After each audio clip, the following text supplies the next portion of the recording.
Is the grass greener on the other side? Do I put the effort in with where I'm at, or do I stop putting effort in because I think there's something better out there? We have a tendency to believe that other people have it better than us. And what that does is that just leads to dissatisfaction with anything that I happen to possess. So if I'm looking at the grass over there and it looks greener, I'm now creating anxiety, dissatisfaction inside of myself. I tell myself, the grass is green where you water it, Amanda. I focus on the things that I can control. Am I putting in the effort into myself, into my relationships, into my work? Am I doing everything I can to water my grass? Watering your own grass, which is making sure you're taking care of yourself and your mind through focusing on what you said, what you can control, what I do have, what I'm thankful for. Hello, everyone. I'd like to welcome you to the Wisdom of Wrench podcast. I'm your host, Kevin Comerford, and I got to tell you, we got a great show today. We got a great show. I'm welcomed in studio where I'm with my co-host, Amanda Meyer. Hello, Amanda. Hello, everybody. We have a great show today, and I'm looking forward to unpacking this one together. The concept, I think, because we were talking a little bit before the podcast just started, is really going to have a lot of reach. I think this is a podcast that will be great for the team members in Wrench and very appropriate. Yeah. I also think it's going to apply to a much broader audience. This common service language I probably use the most, both at work and in my personal life. I probably recite this one the most. That's great. Yeah. That's great. Well, this is a common service language item that we've used for over 25 years. Yeah. And it goes all the way back to 1999. And I actually looked up the date. This was actually a concept that was shared at my church, Crosswinds, by my pastor, John Merritt. And what was going on at the time in the church was there was a ton of unrest. One of the teaching pastors had left. An elder had left to go and start their own church. And the church was shaken. The church was really, and the people in the congregation were shaken. Much the same, Amanda, when a team member, especially a culture fit team member, decides to leave a company, it's like people are shaken. For sure. And they begin to question, am I here? Am I at the right company? And why would that person leave? So that was going on inside of Crosswinds. And John felt compelled to give a sermon around this. And it would, and we ended up taking it and stealing it and putting it inside of our company because it was so profound. And here's what he said. He asked the congregation, is the grass greener on the other side? Is it really greener on the other side? Because, boy, sometimes we think it can be. He said, I'd like to contend that and tell you that the grass is greener where you water it the most. So that's where we're gonna spend some time with today. Let's get into it. The grass is greener where you water it the most. Now, you said you've used this many times over the years. A lot. Yeah.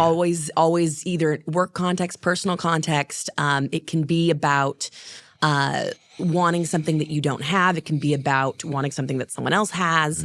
And it can be about yourself. It can be about your relationships. And so this one really, it does have wide reach because it applies in so many aspects of life. Really coming down to, do I put the effort in with where I'm at, or do I stop putting effort in because I think there's something better out there? I think you all know where we're going with this one. Yeah. Yes.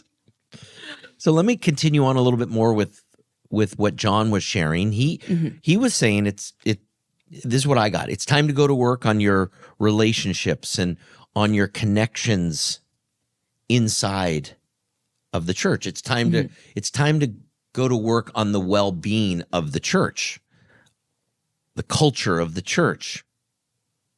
Appreciate what we do have and invest in that.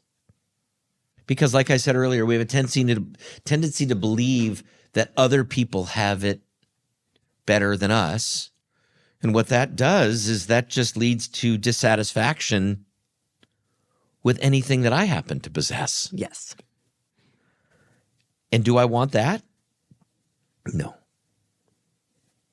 What John stressed, though, was it's important to take action.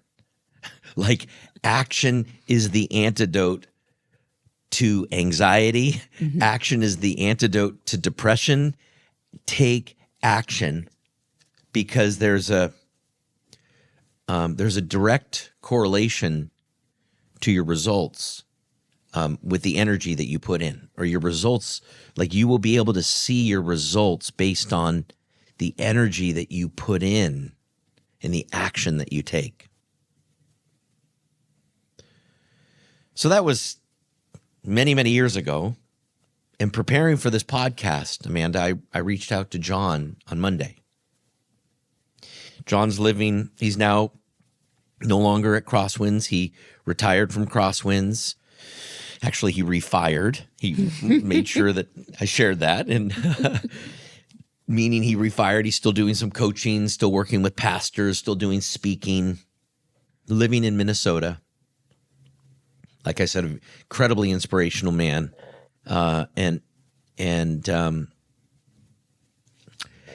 He did say, yeah, Kevin, there was a lot of unrest going on, but he tweaked a few things for me when I re-spoke with him on Monday. Mm-hmm.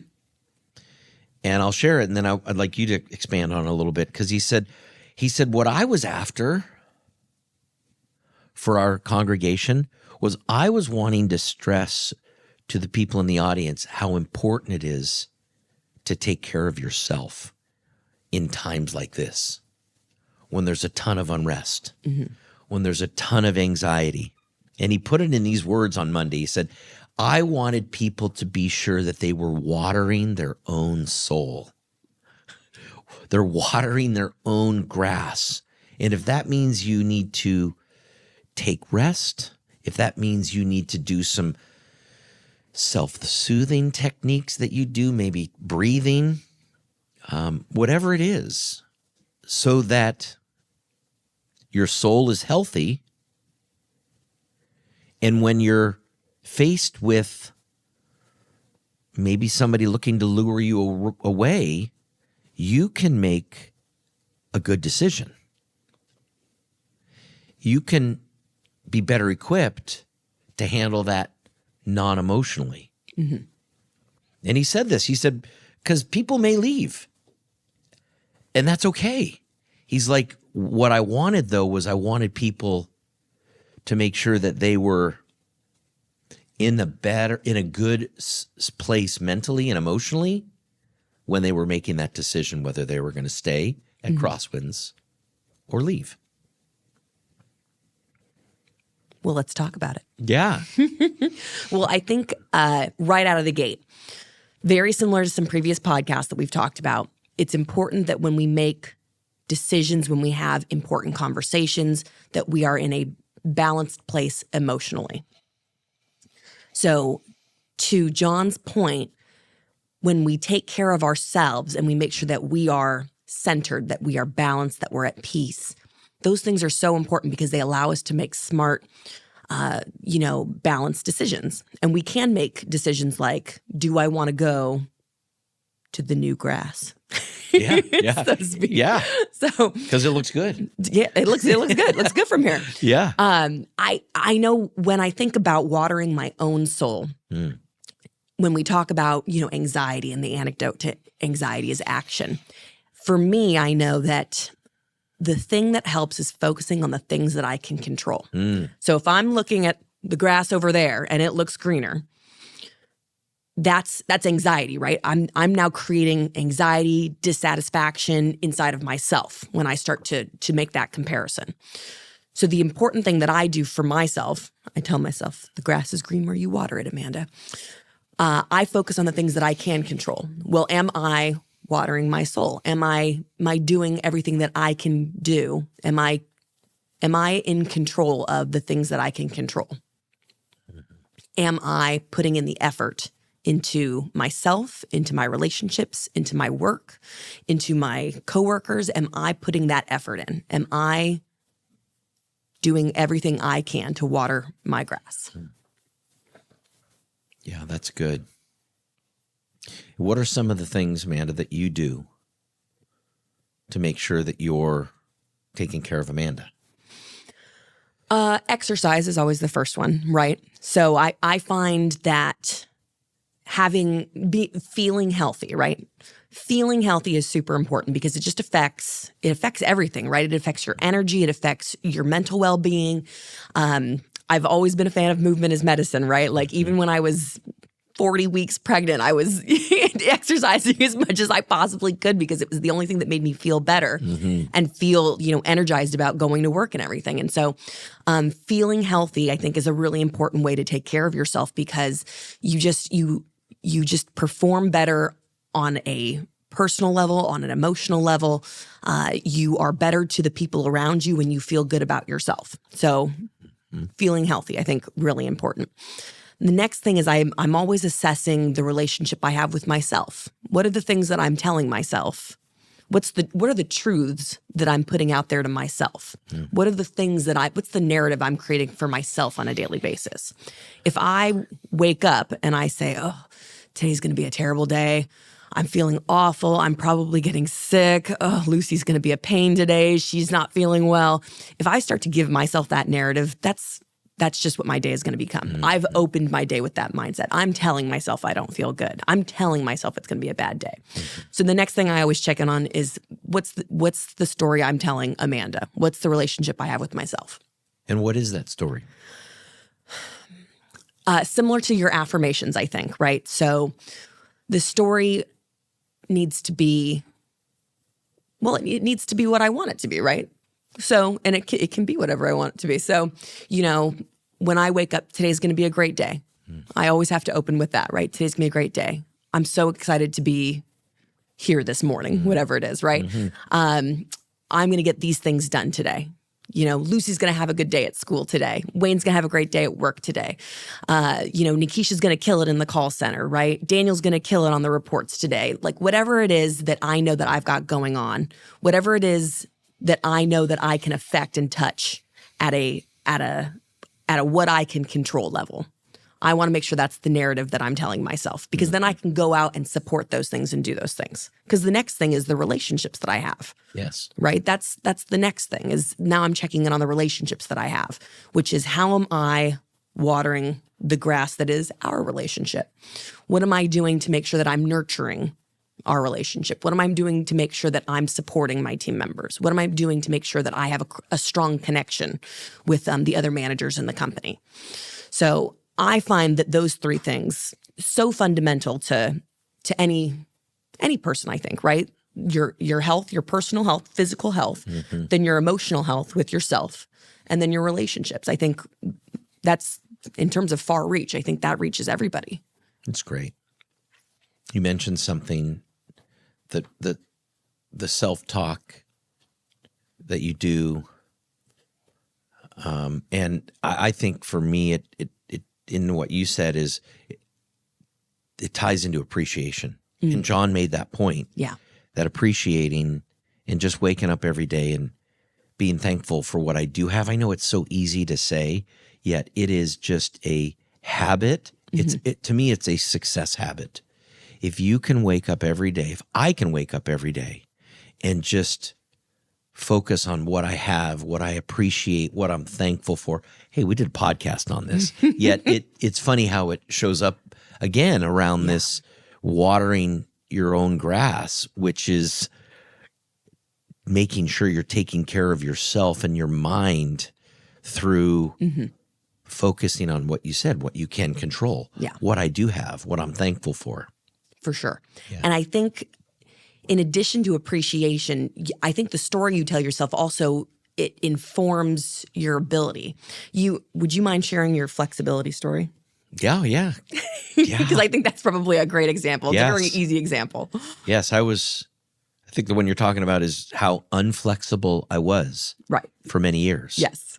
And if you were to look into my journal, on the front page of my journal, I wrote an affirmation, and it had to be 5 years ago. Mm-hmm.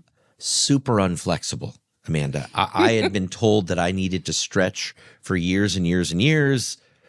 You would laugh to see how inflexible I was. I just wrote it in my journal that I am flexible, I'm 10% body fat, I'm fit, and I don't know if I'm 10% body fat right now. but what I did is I wrote, I am flexible, looked at it, began to say that over and over and over again. As I was saying that, I started to get into this habit. Things began to show up, like classes that I could take online through Peloton, a 15-minute class, a 20-minute class. All of a sudden, I'm in this routine and this habit of literally stretching every day. So I was stretching yesterday with a friend of mine, and he couldn't believe a pigeon pose that you do where you put your leg and you lean forward. Mm-hmm, and I'm able to get it to a 90-degree angle and lay completely flat. I know it's but it just speaks to the point. Amanda, had you seen me 5 years ago, I was like a giraffe looking to get down. We wouldn't have been able to film the podcast because we'd have to lean Kevin up against the wall instead of having him sit. I was like a giraffe with my legs everywhere because I couldn't get down. And it was funny because I was listening to a podcast the other day from a guy by the name of Gary Brecka, and he said, when we get older, as we get older, we stop getting on the ground. Is one of the most important things for adults to do is to get on the ground. Because when you're on the ground, you're going to move. You have to move in different ways. And for me, it's getting on the ground and stretching before I go to bed at night. Mm-hmm. It's and what it allows me to do is that now, okay, I'm on the ground. I'm going to be able to play with my grandkids. Totally. Because they're on the ground. Kids are always on the ground. I tell you what, I'm learning that lesson right now with Lucy. She's crawling everywhere, and I'm on the ground constantly. And I'm like, ooh, wish I'd done more yoga. Yes. So getting on the ground, to me, Amanda, is one of the things that I do to water my soul, to water my grass. Yeah. So one of the things I think everybody should do, one of the things that I think I started doing about 10 years ago is I told myself I was a morning person. This is one of those things where it can be really easy to say, I'm not a morning person. I'm not up until I've had my coffee. Again, this is a narrative that you're telling yourself. Because once you're awake, right? If you tell yourself you're a morning person, you will find that you have more energy in the morning. I swear. Wow. And it's just the narrative that you're telling yourself. I have a lot of energy in the morning, but I really, truly believe it's because I posit to myself regularly. I affirm this to others, right? I will tell others I'm a morning person. And I find that as long as I'm saying that, I'm living it. Do it, everybody. Yeah. It'll change your life. Be a morning person. Just tell yourself you're a morning person. It'll happen. Gosh. So funny. I want to just share one of the things that mind shifts that I used to that I had to change because I used to dread Monday mornings. Sunday nights, I'd be loaded with anxiety. And I would be loaded with anxiety because the week ahead. So I made a conscious decision to walk in to the office every single day and say, Monday is my most favorite day of the week. Best day of the week. Monday is my favorite day of the week. And I even sold myself on the fact that if I have a great Monday, the coming weekend, the coming week is going to take care of itself. So whenever I have a great Monday, the rest of the week is taken care of itself. Yeah. It's all about this is all the relationship you have with yourself, right? Because a good example of that, right, is if you tell yourself Monday is going to be terrible, now you're like, oh gosh, you're waking up, you're like, oh God, I don't want to go to work. I don't want to take the kids to school. And then you get to work and you're just like, oh, I bet that other company is way better. You know, they seem to be having fun. Look at Instagram. Look at all the cool stuff they're doing, this TikTok dance or whatever, right? Like it can be so easy to put yourself in a place where you become envious of others who are having a great Monday just because you told yourself, like Garfield, that you hate Mondays. Yes. And remember, if you do decide to go there, right, which is okay, remember, there's going to be one thing that's going to be the same. Wherever you go, that's where you are. You are the consistent chain in your own, or you're the consistent link in your own chain, right? Yes, yes. You are the one chain or link you can control. So let's kind of shift a little bit to how this relates. We talked a lot about crosswinds and how does this relate to our company here at Wrench? I think, and what do we go through that I feel ties into this? Why does this happen? Yeah, and what are some things we can do as leaders when something like this happens? Because it's absolutely going to happen. It's actually happening right now. Yes. I talked to Dennis, who is the COO of Wrench, and he told me, I shared with him the podcast we were going to be doing. He said, Kevin, absolutely appropriate right now. And right now, I spend some time helping Dan, who's the president here at Service Champions. We're working on 3 situations right now where we've got team members that have left and they're looking at wanting to come back. And Dan has asked me if I'd get involved a little bit. So this is going on. Yeah. People leave. Yeah. It happens. And I think a concept I learned from Jonathan Bancroft, and I think he got it from Dewey, which is Morris Jenkins, right? Yeah, Morris Jenkins. Sure. Yep, Morris Jenkins, Dewey Jenkins. Yep, from was that an organization's one of the main purposes of an organization is to provide more, and provide more for its team members, provide more for its clients, and provide more for its shareholders. That's one of the main concepts of a business, to always provide more. Well, with that, and that's a reality, and we all want it, right? Because we want more. So we achieve a lot, and we have this natural tendency to want more. And if we look over on the other side of the road and we think that grass is greener, and what happens a lot is there's other companies that are luring our team members. Why? Because we train our team members. At Wrench, we train them well, and every company out there would love a Wrench team member. They would. And so, of course, they are always looking to lure people away, give them a higher hourly wage. So it's normal. It's natural. It's what we deal with. And why do you think this happens, Amanda? Why does this happen?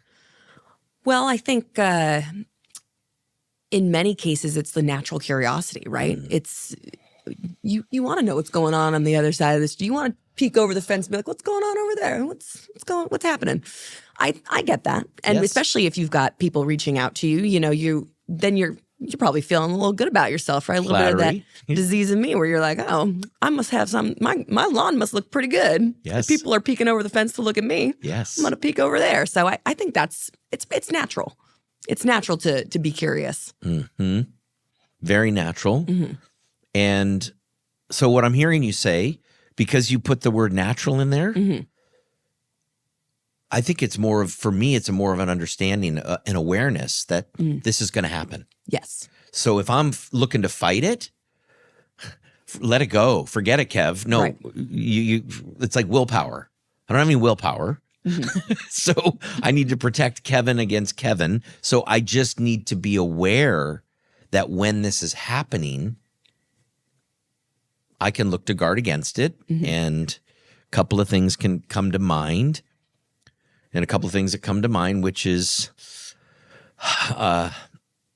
there's a song in the 1990s that I know you're familiar with. His name is Baz Luhrmann. And the name of the song is Everybody's Free. And what he was emphasizing in one of the lyrics was that the statement that, comparison is the thief that steals your joy. That's different what the specific lyrics were that Baz used. And I'll share those in just a second. The concept, though, comparison. If I'm here and I'm looking over there, I'm comparing. I wonder what they're doing. I bet they're doing things better than us. Right there, my joy is being zapped. And the lyrics in that song that Baz Luhrmann shared specifically is never read beauty magazines. They only make you feel ugly. So stay away from those. Why? Because of the comparison thing. For sure. So we're going along. You mentioned something I want to talk about. You said, yes. And it's around why does this happen? Team members get, at some point, the disease of me. Yes. Expand on that a little bit. Well, it is when you are great at what you do, which so many people in Wrench are. When you're great at what you do, it can be really easy to say that your success is only because of me. I have created my success, and I'm excellent for it, and that's why people are checking out my lawn. It was a little weird, Angie. You might want to cut that. So, but I heard it the first. You heard it too. I heard it the first time, and I was like, and she said it again. So. We're good. Anyway, so the disease of me is really that you then stop putting in the work that you put in before, or you stop appreciating the things that got you to where you are. So an easy example of that, one of the things we say here at Service Champions is when you are working on your way to success, you chop wood and you carry water. Once you've reached success, chop wood and carry water. And what the disease of me is that when you reach success, you're then like, I'm coasting, let's go.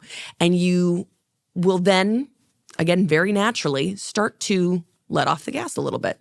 You don't run the play exactly the way that you used to. You mail it in on a couple of calls because you made a couple of sales today. I don't need to run this last call that well. It's fine. I'm going to mail this one in.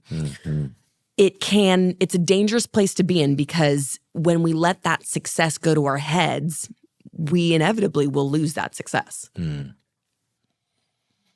the very things that people loved when they came on board, that they appreciated, they start disliking them. Right. Now they're in your way. Yes. Totally. Yes. And that's normal. That's natural. It happens. And again, I think it's just an awareness that when it is happening to you, you just are aware of it and look to, for me, it would be associate with people that have this gratitude mindset, this appreciation mindset. They've got the right culture and they understand the culture, and it's just surrounding yourself with great people. And I want to talk about a concept that it's about how I believe a company is like a garden, or a beautiful lawn. And we're all here looking to keep it nice. And like a garden, weeds naturally appear. And it's natural. No matter how beautiful my garden is, weeds are going to appear. I need to make sure I pluck them. And how I think this relates to the grass is greener is there's a group of people here at Wrench, and we're all looking to keep our grass green and beautiful, lush. And we have a team member, let's say, that is a little bit negative about what we're doing. Mm-hmm. They fail to buy in, which I'm okay. That happens. It happens. Not everyone can be a culture fit, right? Correct. So what I look at is, we've got everybody that's looking to keep the grass green, and I got one team member here that is peeing on my lawn, looking to make it yellow. Right? Like, why are you peeing on our lawn?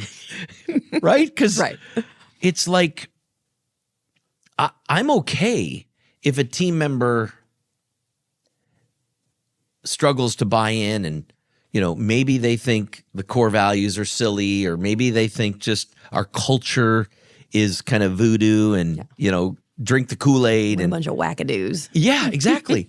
And there is a better place for that team member. Mm-hmm. They'll be more happy. Yet what baffles me is the team member that stays. Right. That's unhappy. And all they're looking to do is they're going to pee on our lawn. It's like, no, just go. Just rather than pee on our lawn, that's okay. There's probably a better place for you. Yeah. Because we're all working really hard over and over, looking to keep our beautiful lawn lush green. And the reality is that I've seen is that this is going to happen. People are going to leave. Yeah. Great team members are going to leave. They're going to be lured away. The grass is greener on or even though we're preaching that, hey, the grass is greener where you water it the most, team members are going to leave. Mm-hmm. Remember, because we want them to take care of their own well-being so they can make a good decision. Yeah. So let's just say, Amanda, they make that decision to leave. Now what? Because I'm dealing with, like I said, 3 of them right now, where we've had team members that have left. And it's really important, in my opinion, when team members leave, that me as the leader or me as the manager take a very non-emotional approach and take a very caring approach with that team member and ask them some questions. And I'll give you an example of some questions that I'm asking as the person is telling me that they're leaving, because I think it's pertinent.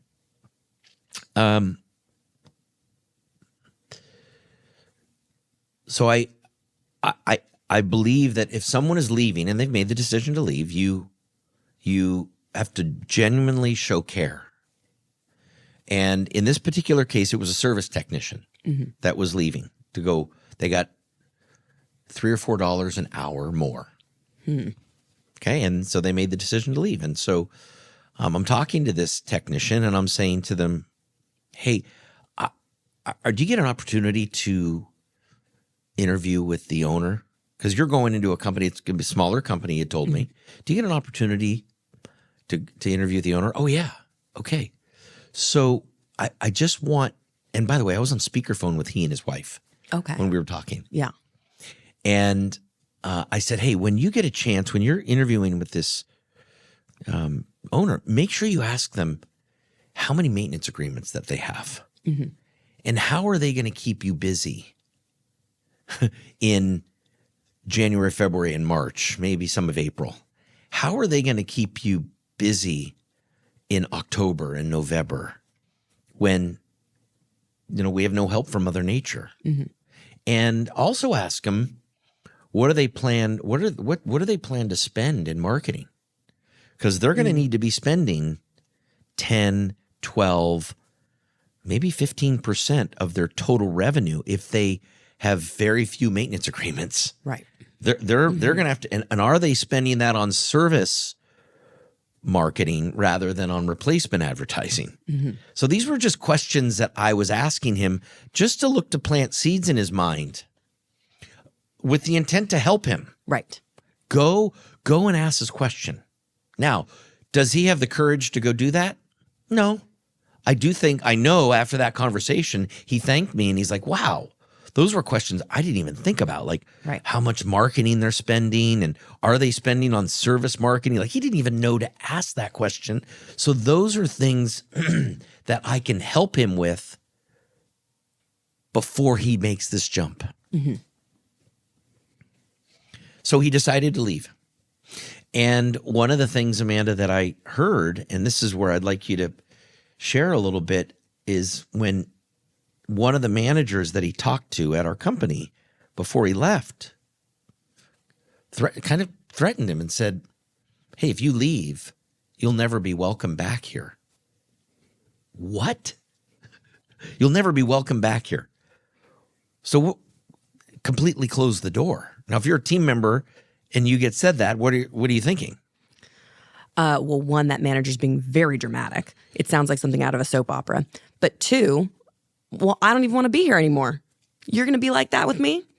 Heck no. Yeah. I'm out. It's almost as though I am being taunted with a statement like that. Yeah. And it's funny because I think, and that is a manager that is probably young or immature and just needs some coaching, which I understand they had some coaching because they just needed to. Maybe they've not experienced what I've experienced, which is the top salesperson at Service Champions 3 out of the last 4 years left. At one point he left, Bob McKiley. And we brought him back. He came back after he saw what was out there. He came back. And now he's been our top performer north of $5.5, $6 million of sales.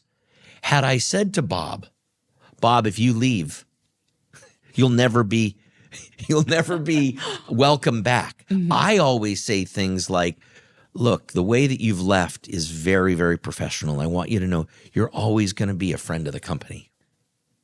You will always be a friend of the company. And then let them go. Yeah. It's that old saying about setting free, and if it's meant to be. Yeah. Yeah. I think especially for team members who are top performers and culture fits, maintaining that relationship through an exit like that is so important, because if they do want to come back, we'd be happy to have them.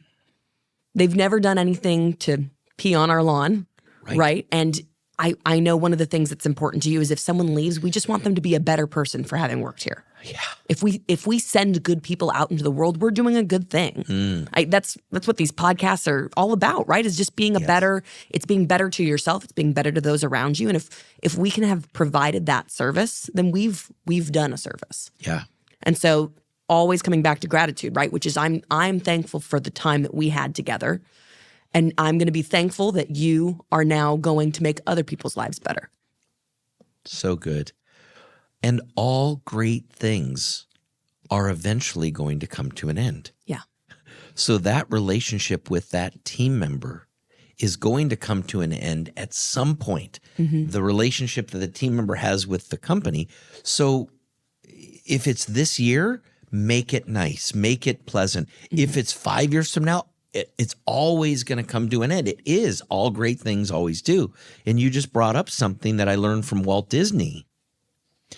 When Walt Disney was new, when he was new in the business, before he started Disneyland, he ran carnivals, which had a very transient team member workforce. Yeah. Okay, they would come and go, and it used to drive him absolutely bonkers when people would leave.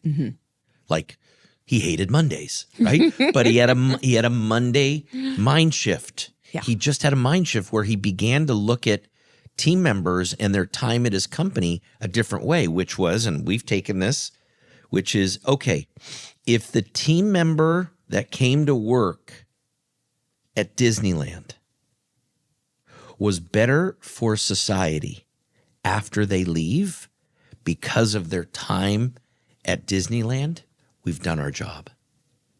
That's all we can do. We be grateful and be thankful that you were a part of that person's journey, and be okay and let them go. Mm-hmm.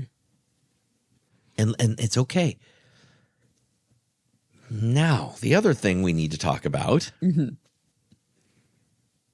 is reentry back into the organization. Mm-hmm. When someone does leave, how do you re-enter them back in? Because I've seen it, challenges inside our own company where you bring someone back in and people are like, wait, why are you treating them like a lost, like a god, or you're putting them up on a pedestal? Right. We're the one that stayed. I share this because I had a conversation with a manager about a team member coming back, and he even said to me, he's like, look, we're gonna do a WWF entrance for this new team member, like a belt, and I'm like, okay, is it that team member that is coming back that we want to celebrate, or is it the team members that stayed? I mean, I understand you want to make a big deal. Yet, is it the team members who were loyal that are to be celebrated? Right. I mean, what do you think? It's right. We want to celebrate loyalty for sure. And I think that can be easy to miss, though, to your point, right? Which is that when you get so excited about, it's almost like comparison again, right? It's watering the grass, and that's where you want it to be green. Make sure that you are continuing to appreciate the people who have stayed with you. Yeah. So the reentry piece, to kind of wrap on that. And I've done this many, many times where I bring a person back and they actually have to get up in front of their fellow salespeople, fellow technicians, fellow call center agents, and just share about their journey. Share about why they chose to leave, what they saw when they were out there, and why they came back. Yesterday, I was talking to Sam Silva, who's a technician that left and has now come back. And I was just asking him, I told him I was going to be doing the podcast and specifically talking about reentry. And he said, one of the things that he saw that was so different was that I went to another company and there was just zero teamwork. It was everybody for themselves. And, what we have here, and he was talking about Martinez specifically, because that's the center he works at, was we just have this culture that everybody's looking out for each other. Yeah. And that's what you want Sam to stand up and share with the rest of the team members, because there's a lot of team members in that group that are going to be lured away, that are going to be tempted. And so you just hope that through Sam's lessons, because he's probably sharing it with everybody, yet you want to have a formal, what I like to call reentry meeting, where he just shares. Yeah. I think especially we have a lot of younger people in our workforce, right? Just as the nature of our business. And it can be easy when you're early in your career to not understand some of the great things that are happening at your company. So an easy example, right, was when you had the conversation of make sure you ask about the marketing spend and the number of memberships. Those are things that you don't necessarily think about because that's what was handed to you when you arrived at your company. You presume that those are the norm. And so true. They are not necessarily, right? And so I've been really fortunate. I started here very young, but I've always been really fortunate to be able to hear about the experiences that people have had at their previous work and to have, just previous work experience and understand what it can be like to be in a contentious environment, to have, a boss who doesn't understand the day-to-day workings, that wants to micromanage, to have, employees that are fighting you constantly and that don't, appreciate what they have, to have made mistakes and to understand, things things could be a lot worse. You know, and if I continue to appreciate and remember and be grateful for the things that I do have, and when I recognize that I have those things, it makes all the difference. Yes. So for that young manager that might say those things to that person, the message I would say to them is own it. Meaning the person's looking to leave. People quit their managers versus quitting their companies. Yeah. And this is a mindset, like take total ownership. Extreme ownership is what Jocko Willink talks about. Take extreme ownership, which is everything is my fault. Everything is my fault. And one of the examples he gives is even that crying baby behind him on a plane, right? The crying baby on a plane, and what he naturally, instinctually wants to do is turn around and get mad. And, hey, is there a way that we could possibly, because he stays up for like 4 hours on the flight. and this baby is crying and, you know, probably stuffed up, and her ears are probably bothering her. And what Jocko does is he takes complete ownership and is like, you know, I own this. I got to make sure next time I bring headphones because I forgot my headphones. So it's me. It's on me. It's like how to take everything and just own it. Asking the question, what can I do differently? What are the things I could have done differently? Yes. Because that's what you can control. You can control what I do. Yes. Yes. Yes. Yes. Yes. So I think what John Merritt at Crosswinds was saying is something that we've always believed, which is if you want to make your company better, the only way that you make your company better is to make your people in your company better.